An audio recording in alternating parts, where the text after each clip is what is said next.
Thank you, Dr. Agarwal, Dr. Sumita Jain, and Mahatma Gandhi Medical College and Hospital organizing team for organizing such a wonderful conference, epic conference, I would label it as. It is an amalgamation of gastrointestinal surgeons as well as gastroenterologists.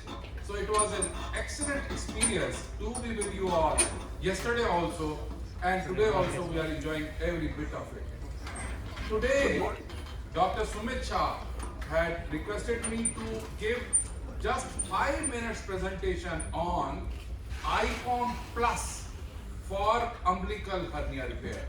When we met last time in one of the conferences, his intention was that we should simplify it so much that our residents are able to see every bit of it and they are able to understand the nuances of laparoscopic IPOM Plus repair.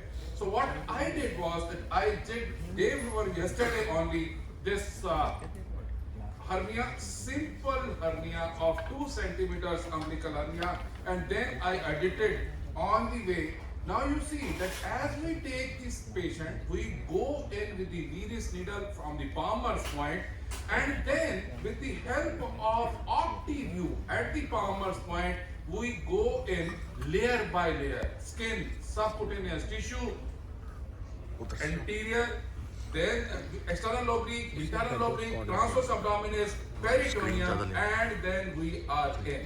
So once we are in, then we would definitely love to place in 2 secondary ports. The angle subtended between the 2 ports should be such that our suturing becomes easier.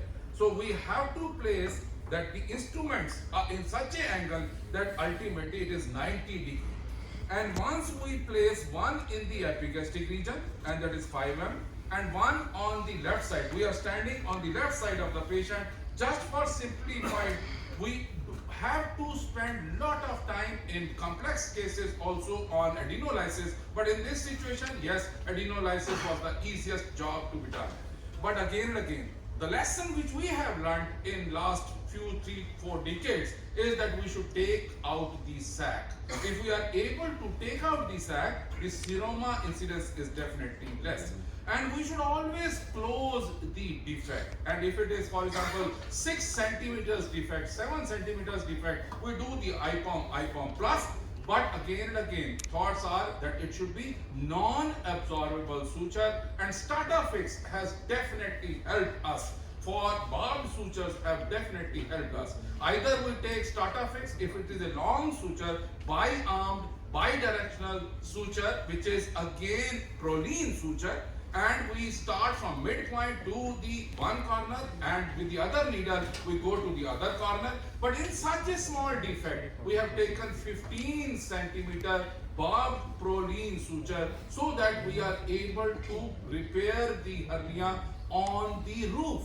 Yes, by going by robotic method, definitely the suturing becomes easier, as if we are sitting inside the abdomen and then doing the suturing. Once the suturing is complete, once the sac has been taken out, then we lay in a mesh, and that is we are demonstrating the Proceed mesh, again 4-layer mesh with oxidized regenerated cellulose on the side of the intestines. And then we always make it a point that we take, for example, in this situation, the size of the mesh is very important. That we should not go that only 3-4 centimeter of the overlap has to be there, but again, mesh area and the defect area, the ratio has to be calculated so that we do not have any recurrence. Then, when we are placing in a mesh, again we fold it half and half, put a suture, and then we place the 4 sutures not at the corners of the mesh, but at the midpoints of the mesh. You see, by placing 2 sutures at the midline, we are trying to avoid any injury to the subcostal nerves or the nerves which are coming from both the sides, so that the post-operative pain is less. And when we are putting in a suture passer needle, the caution is that we should not be very far off. If we are very far off, then we may cause some necrosis of the tissues, and that will lead on to recurrences later on. So one should be very cautious about it. And then when we are tightening it also, it should be airtight. It should not be too tight. If it is too tight, then also the necrosis will occur, and that will cause challenges.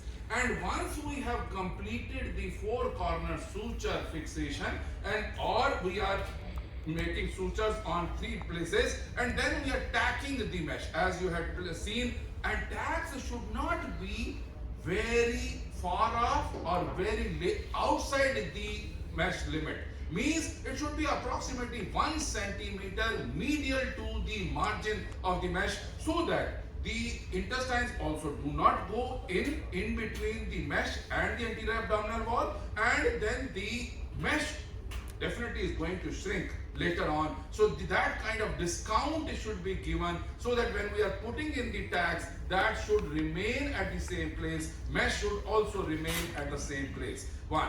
And then we should, if we have taken the sac, we have removed, excised the sac, it should be taken out. It should not be left behind. Any omentum also should be taken out. And then we place in a pressure dressing from outside, so that the seroma formation is definitely reduced to the minimum. This is again a small video clipping in which we want to just show that even if it is a soundingly a simple case, you feel that it is only an umbilical hernia, but definitely one should make sure that we are dissecting, we are going into the peritoneal cavity by the same OptiView entry, the optical entry, and in this we would definitely love to use the harmonic to separate the falciform ligament, also to separate any adhesions, also so that we do not miss any other defect. In this situation also, you would see that yes, the umbilical hernia defect was there, the omentum was there, and we could take the omentum down,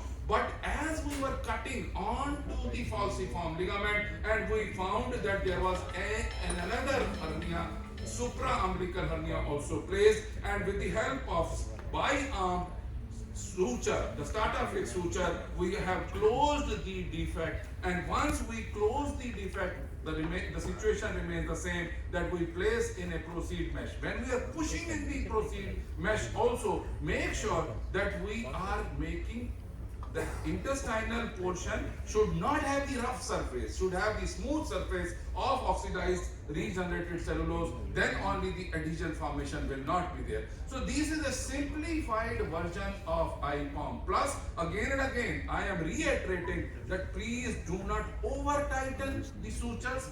Please do not place the sutures too lateral, too far off, so that the tissue necrosis does not occur and the patient does not have any recurrences later on. Thank you very much, Dr. Sumitra and team, for this opportunity. Thanks a lot.